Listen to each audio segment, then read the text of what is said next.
Je vais laisser la parole à Monsieur le Ministre pour nous donner son avis sur la question. Bonjour à chacune et à chacun.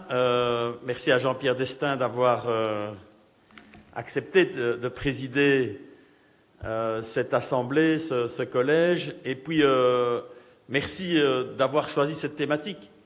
L'agriculture, on peut l'aborder, je dirais, de multiples manières.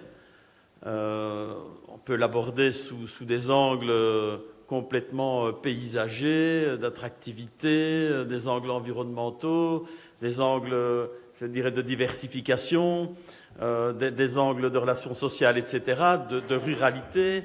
Mais il ne faut quand même pas oublier que pour que l'agriculture soit là, et espérons qu'elle soit toujours présente, au-delà de sa durabilité dont on parle tout le temps, il faut d'abord qu'elle soit rentable.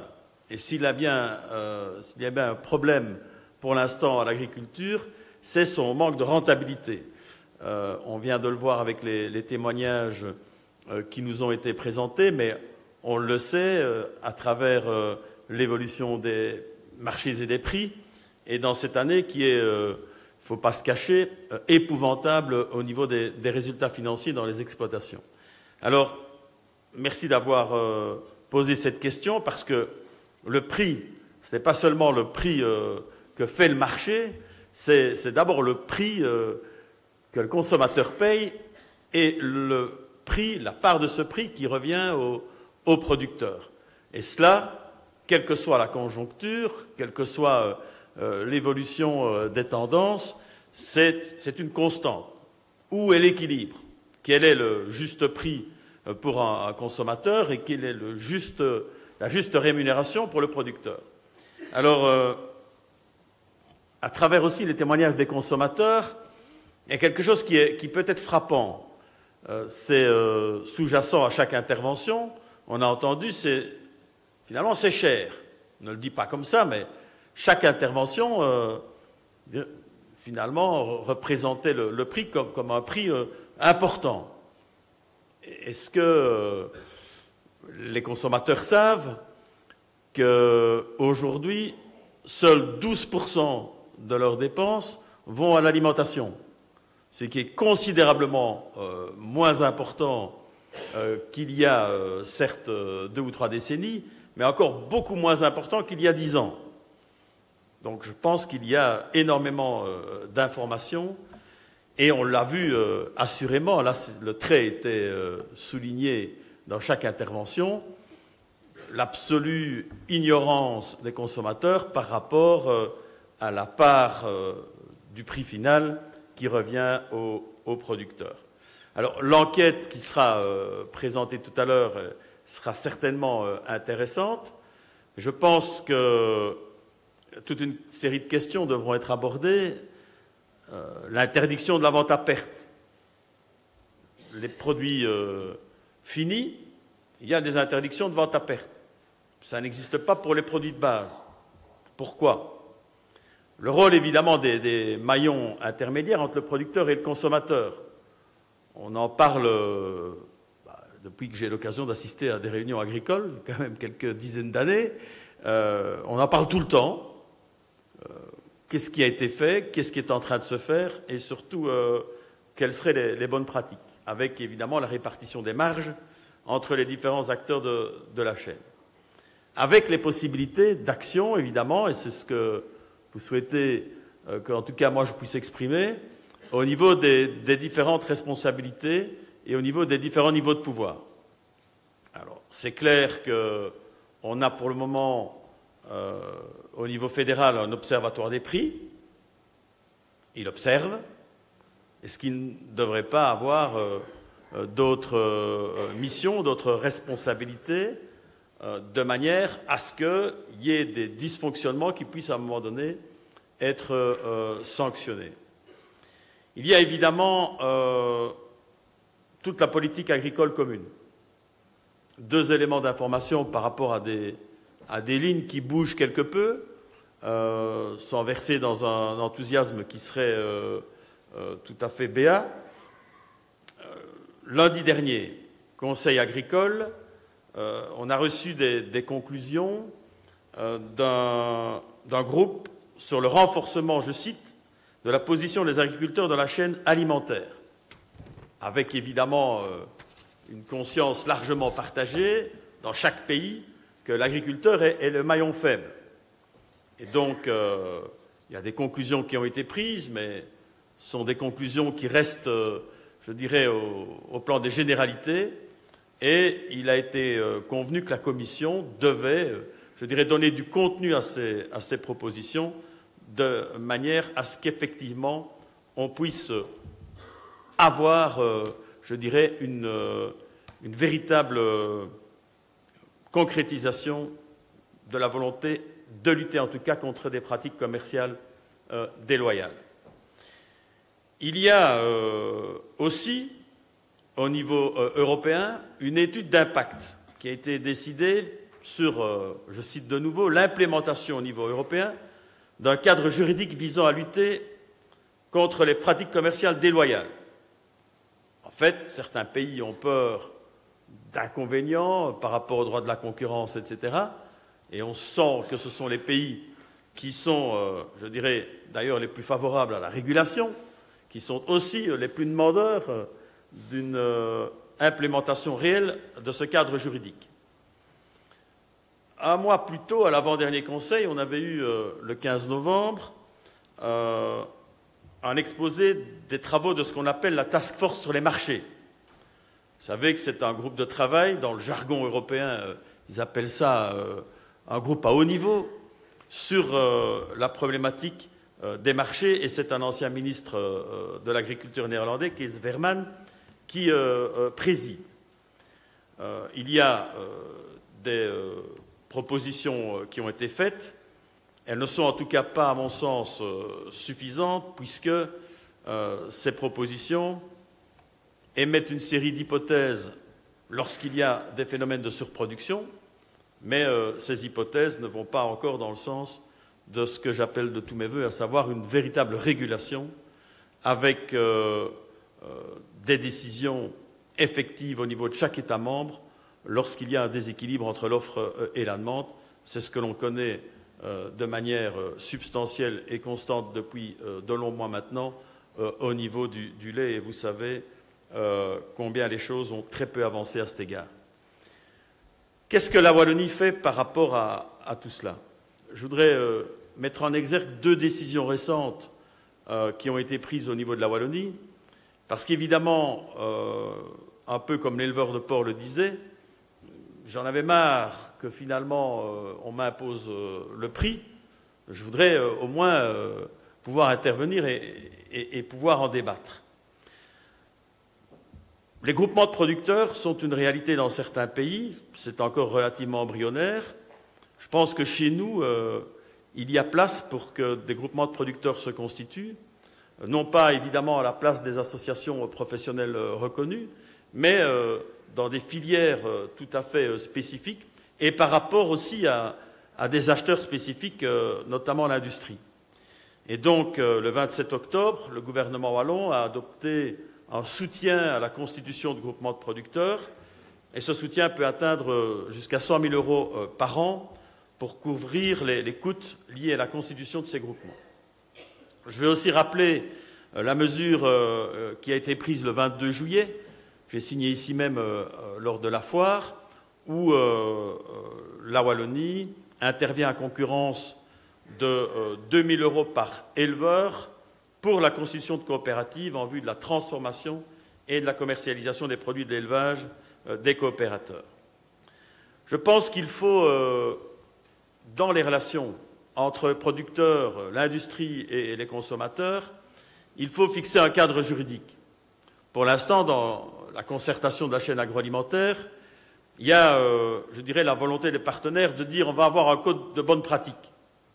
Je pense qu'un code de bonne pratique, ça ne suffit pas et qu'il faut à un moment donné un vrai cadre juridique de manière à ce que, eh bien, il y ait une sanction, il y ait un dispositif qui concrètement permette d'aider le maillon faible. C'est évidemment du côté du producteur qu'il faut le rechercher. Tant qu'on n'a pas ce cadre juridique, et je plaide vraiment pour qu'au niveau fédéral, on change l'Observatoire des prix en un vrai acteur de régulation économique, il faut essayer d'imposer des bonnes pratiques recommandables. Comment définir un prix juste? Et quelles sont surtout les réalités qui se cachent derrière cette notion? C'est clair qu'un prix élevé au consommateur, plus élevé que maintenant, n'est pas signification d'un revenu plus élevé pour le producteur, puisqu'on n'a pas du tout d'intervention pour savoir qui capte les marges dégagées par une augmentation du prix. Pour faire la clarté et pour parvenir à une rémunération équitable du producteur, tout en maintenant un bénéfice pour la société et surtout assurer la transparence des prix, il faut veiller à actualiser constamment les données, savoir quelle est la réalité des coûts de production. Et on sait qu'il y a encore beaucoup de discussions. Mais je pense qu'il faut surtout renforcer le dialogue avec les consommateurs. Ce n'est pas nouveau, je n'enfonce peut-être une porte ouverte en disant cela, mais les témoignages l'indiquent. Il n'y a pas de connaissance au niveau des consommateurs de la réalité de la structuration des prix. Je suis, pour ma part, très heureux de ce qui a été fait au niveau du Collège des producteurs et j'ai voulu l'encourager à travers les 2 cellules d'information. La cellule d'information sur la viande et la cellule d'information sur le lait, au-delà évidemment des efforts de promotion de la PAC-W, c'est important parce que le consommateur, on ne lui en compte pas. Il sait faire la différence et il l'a fait entre ce qui est un effort de promotion, de marketing, et ce qui est une information objective. Et l'information objective, il veut aller la chercher auprès d'interlocuteurs qui, comme moi, ou comme des syndicats, ou comme la PACW, ne sont pas rémunérés, payés pour faire la promotion. Et donc c'est très important d'avoir dans ces 2 cellules intégré des scientifiques, intégré des médecins, intégré des diététiciens, intégré des économistes, qui, au-delà de tout soupçon de collusion ou de conflit d'intérêts, sont là pour objectiver, crédibiliser les informations qui sont données. Je voudrais aussi rappeler que le prix juste, c'est évidemment, au-delà des prix du marché, au-delà de l'équilibre entre les maillons de la chaîne agroalimentaire, toute une série d'autres paramètres qui vont le déterminer. C'est d'abord aussi la priorité que l'on donne à une origine d'achat de produits. C'est aussi le type de produit que l'on veut privilégier. À cet égard-là, je voudrais rappeler, je n'ai pas eu l'occasion, je dirais, de m'exprimer depuis ce gouvernement, que le 24 novembre, nous avons tenu un gouvernement qu'on appelle thématique. C'était acheter, consommer, transformer wallon. 26 propositions, j'en ai présenté ou co-présenté 16. Je ne vais évidemment pas vous les énumérer toutes ici, mais à travers notamment le clic local de la PAC-W, la volonté de densifier cet outil, de veiller à ce que les collectivités, qu'elles soient publiques ou privées d'ailleurs, je dirais, se servent beaucoup plus de cet outil pour aller chercher les produits sur le territoire wallon, avec aussi des cahiers de charges spécifiques qui sont préparés et un vade-mecum qui sera à disposition pour faciliter l'accès, je dirais, comme beaucoup le souhaitent d'ailleurs, au niveau de nos produits. Je pense aussi qu'il était important, et on l'a fait à travers une des actions de ce gouvernement, de renforcer les achats dans les écoles. On touche à peu près avec les programmes lait, fruits, légumes dans les écoles à peine 200 000 élèves. Je pense qu'on doit pouvoir se fixer comme objectif d'en toucher le double à partir de l'année scolaire 2017-2018. On a beaucoup parlé du secteur bio et de la qualité différenciée. Je pense que c'est important d'être à l'écoute des consommateurs. Et lorsque, récemment, avec 3 autres collègues du gouvernement, on rencontrait Comeos, une de leurs premières observations, lorsqu'on leur disait mais, participez avec nous et avec les producteurs à cette vaste campagne de promotion de nos produits, à cet acte civique, comme quelqu'un l'a dit tout à l'heure. Il nous dit, mais nous, les consommateurs, ils veulent effectivement une identification de produit, et ça, il faut y travailler davantage, mais ils veulent surtout, et nous voulons surtout de la qualité différenciée. Et nous manquons de produits bio. Donc il faut augmenter nos parts de marché dans le secteur bio. Les objectifs que j'avais fixés et que le gouvernement a approuvés le 26 novembre me paraissent totalement réalistes. On a pour l'instant 10% des agriculteurs qui sont dans l'agriculture bio. Il y en avait 1350 fin 2015. On veut en avoir en 2020 2000 au lieu des 1750 qui étaient prévus dans le plan stratégique.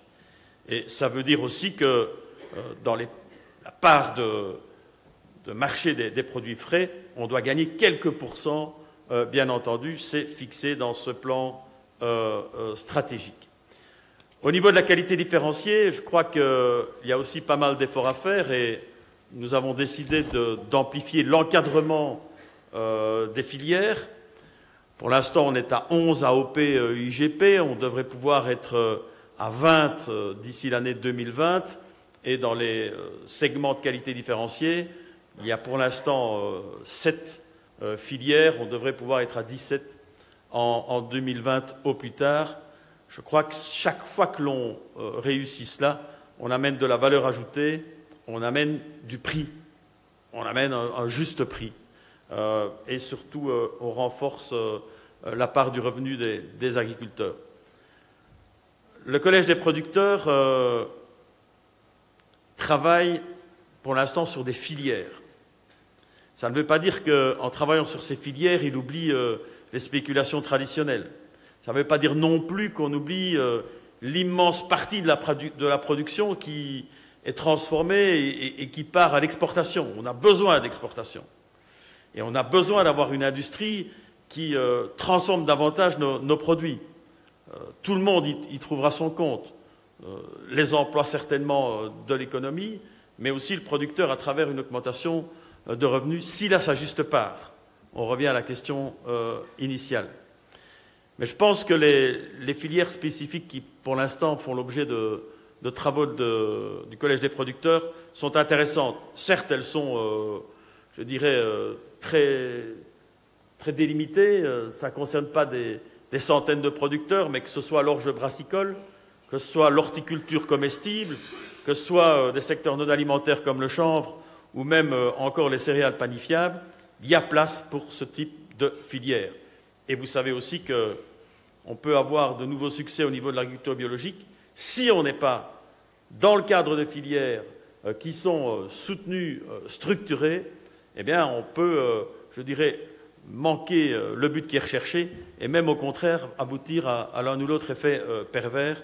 Donc je crois que c'est vraiment essentiel d'avoir de véritables filières et de pouvoir ainsi avoir le même fil rouge que l'on cherche à produire sur place, que l'on s'associe dans un hall relais à quelques-uns, que l'on soit au contraire dans une spéculation dont la matière première est vouée à l'exportation. Le seul fil rouge qu'il faut avoir, c'est mettre davantage de revenus, créer de la valeur ajoutée par une transformation plus forte et une commercialisation évidemment plus équitable au niveau du juste prix.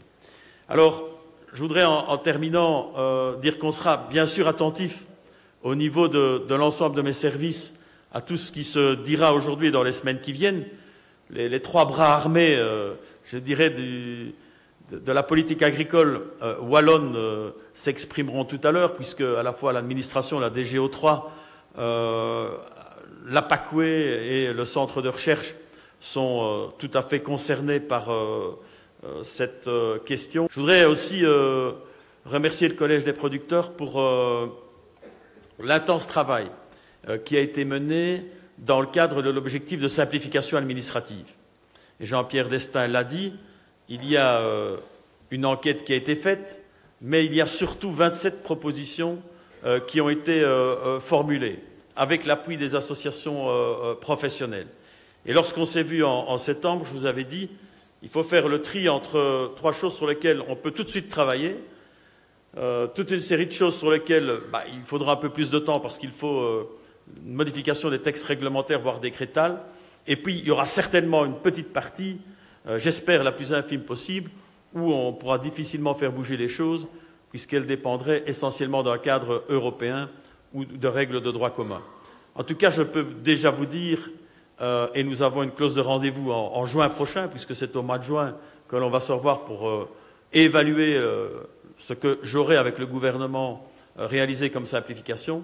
On a déjà engrangé quelques-unes des propositions que vous aviez formulées, et pas plus tard que ce matin au gouvernement. Il y en avait d'ailleurs, il y avait encore un texte qui assurait une simplification en termes de vérification de cotisation sociale, et un deuxième texte également qui permettait au niveau des croisements de données d'espérer simplifier la vie des agriculteurs, dont je sais qu'elle est harassante à l'excès sur le plan administratif.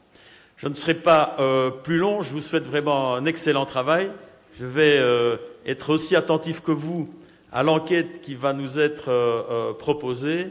On est parfois surpris évidemment des résultats des enquêtes, parce que lorsqu'à la première image, un des premiers slides qui nous a été présenté tantôt, on dit les agriculteurs sont soucieux qu'un prix juste soit accordé aux producteurs parce qu'ils témoignent de leur soutien aux producteurs, ça j'en suis conscient. Je le vis tous les jours et quelle que soit la difficulté que rencontre le secteur agricole, le consommateur, le citoyen, surtout lorsqu'on lui explique les choses, surtout lorsqu'il a la chance, l'occasion d'entrer dans les fermes, de parler avec des agriculteurs, d'avoir accès à une information objective, eh bien les citoyens, ils sont demandeurs d'un dialogue avec l'agriculture et d'une meilleure compréhension de la réalité économique et de la réalité sociale aussi de la vie des agriculteurs. Je pense qu'il y a une forte adhésion